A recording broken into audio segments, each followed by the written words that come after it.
Saudi अरब में हज 2024 की तैयारियां भरपूर तरीके से जारी हैं। जो जो अय्याम हज करीब आ रहे हैं, हज इंतजामात में तेजी आती जा रही है।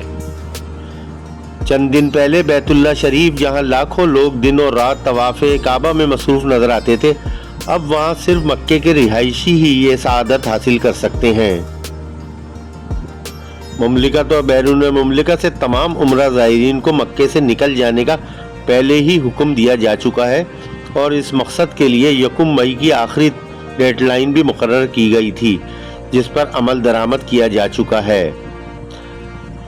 सऊदी हुकूमत की जानिब से आज जुम्मे के रोज़ ये ऐलान किया गया है कि हफ्ता 4 मई से मक्का मुकर्रमा में सिर्फ उन्हीं लोगों को दाखिले की इजाज़त होगी जिनके पास हज परमिट होगा।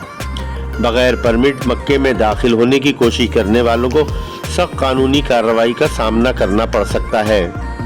सऊदी महकमा अमन आमा ने कहा है कि हज सीज़न के हवाले से ज़वाबित पर अमल दरामद का आगाज़ कर दिया गया है, जिसके तहत मक्का मुकर्रमा में दाखिले के लिए एंट्री परमिट होना ज़रूरी है। सऊदी इदारा अमन आमा का कहना है कि हज 2024 के कवायद व ज़वाबित पर अमल दरामद के सिलसिले में ऐसे किसी भी शख्स को जिसके पास मुतल्लिका इदारे की जानिब से हज मकामात पर काम करने के लिए दाखिले का इजाज़तनामा नहीं होगा, उसे और बग़ैर परमिट मक्का जाने वाली गाड़ियों को वापस किया जाएगा।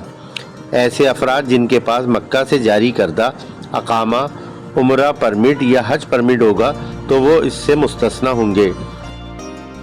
याद रहे कि सऊदी कवानीन के मुताबिक हज सीज़न में किसी सऊदी शहरी या मुकीम गैर मुल्की को बग़ैर इजाज़तनामे के मक्का मुकर्रमा और मशाइर मुक़द्दसा जाने की इजाज़त नहीं होती।